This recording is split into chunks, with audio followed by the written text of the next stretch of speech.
C'est assez impressionnant. Donc, je vous présente Michael, avec qui j'ai co-réalisé le film. Donc, je suis Gaël Faye. Et donc, moi, j'ai l'impression que je vais découvrir le film ce soir pour la première fois, parce qu'enfin, il est sur un grand écran et il y a du monde dans la salle. Donc, merci infiniment d'être là.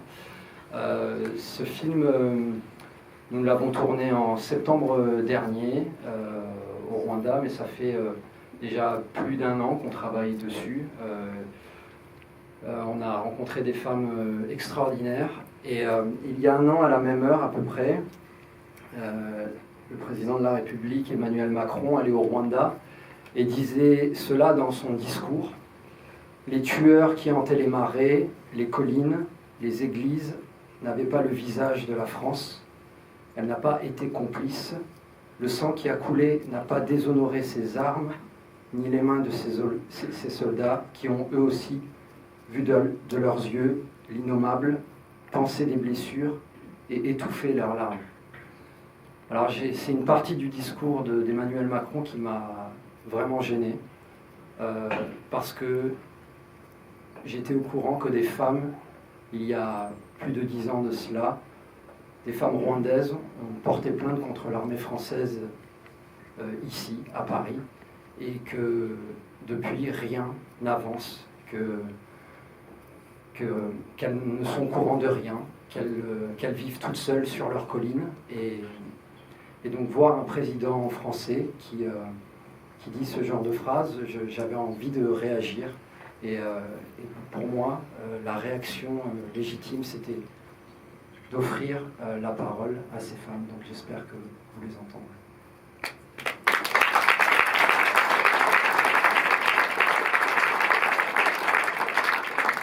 Bonsoir, merci d'être venus si nombreux.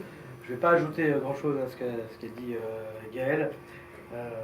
Simplement, ce film, c'est un film qu'on a voulu pour rendre hommage en quelque sorte à ces femmes et pour surtout leur donner la parole, puisque la parole, aujourd'hui, la justice ne leur rend pas.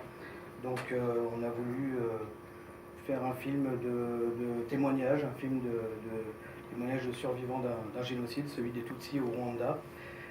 Ce film, je ne l'ai pas fait uniquement avec Gaël, on l'a fait avec... c'est comme ça que ça marche.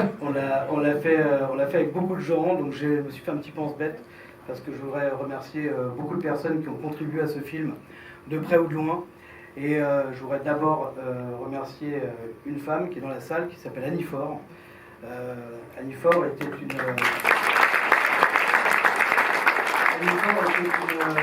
médecin humanitaire durant le génocide des Tutsis au Rwanda. Et c'est elle qui, depuis plus de 15 ans maintenant, porte un peu le combat de ces femmes jusqu'à Paris, jusqu'à la justice française. Donc merci beaucoup Annie pour ce combat que tu mènes. Et merci de nous avoir mis en relation avec ces femmes. C'est toi qui nous as mis en relation avec elles. Donc merci beaucoup. Je voudrais remercier, je vais prendre ma liste. Je voudrais remercier notre coproductrice qui s'appelle Dida Nibagwir, qui est une coproductrice rwandaise. Et c'est grâce à elle qu'on a pu faire ce film également, tout simplement parce que c'est elle qui a mis en confiance ces femmes durant plusieurs mois avant qu'on aille à Kigali pour tourner ces femmes. Elle a une boîte de production qui s'appelle UJ. Et je voudrais lui dire merci, elle est à Kigali aujourd'hui. Et elle va regarder le film ce soir, avec ta compagne, je crois, Gaël. Donc voilà. Je voudrais remercier une personne inestimable, sans qui le film n'aurait pas la forme qu'il a aujourd'hui, c'est Sébastien Daguerre-Essard. Sébastien Daguerre-Essard, c'est le directeur de la photographie de ce film, chef opérateur si vous préférez, et vous verrez, vous jugerez par vous-même la qualité et la pudeur avec laquelle il a filmé ces femmes. Je voudrais remercier Guillaume qui est devant moi, Guillaume Poncelet, pour la musique.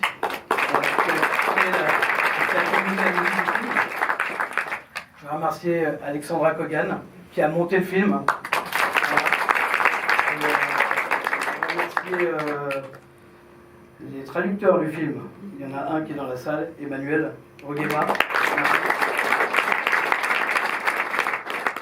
Je voudrais remercier surtout et avant toute chose notre diffuseur, Arte, l'émission Arte Reportage en particulier, parce que c'est dans cette émission que sera diffusé ce film.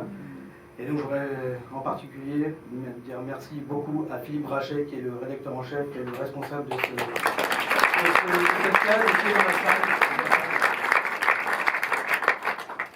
Je vais prendre mon porte-bête parce qu'il me manque des gens. Comme je suis vieux, je vois rien.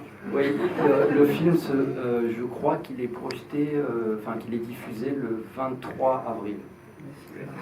C'est ça. Ah. Voilà, vous voyez. Comme il y a beaucoup de lumière, je ne voyais pas, mais très bien.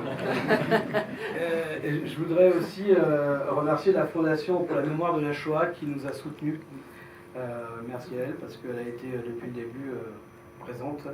Et c'est en partie aussi grâce à elle qu'on a pu faire ce film.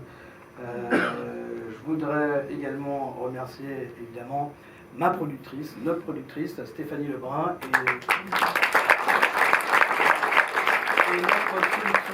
notre production Babel Dogs. C'est une coproduction franco-rwandaise. Et Stéphanie est la productrice de la société Babel Dog. Donc merci à Babel Dog et merci à toute l'équipe de production de Babel Dog. J'ai peut-être oublié quelqu'un. Je regarde. J'ai oublié personne, sauf une personne essentielle, Gaël. Donc je vais te remercier Gaël, parce que merci de ta confiance. Merci à toi. Et je voudrais juste te dire un mot sur Gaël. Si on a travaillé ensemble, c'est aussi pour une raison spécifique et propre à Gaël, c'est que Gaël est membre depuis 20 ans du collectif pour les parties civiles pour le Rwanda. Ça faisait plus que sens de te proposer de faire ce film avec moi, et merci beaucoup de l'avoir accepté.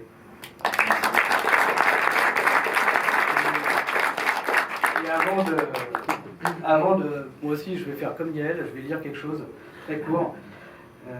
Avant de projeter ce film, je voudrais juste vous lire une phrase de Charlotte Delbo, qui est une écrivaine que certains connaissent, et une femme qui a été déportée à Auschwitz et qui a écrit énormément d'ouvrages sur Auschwitz.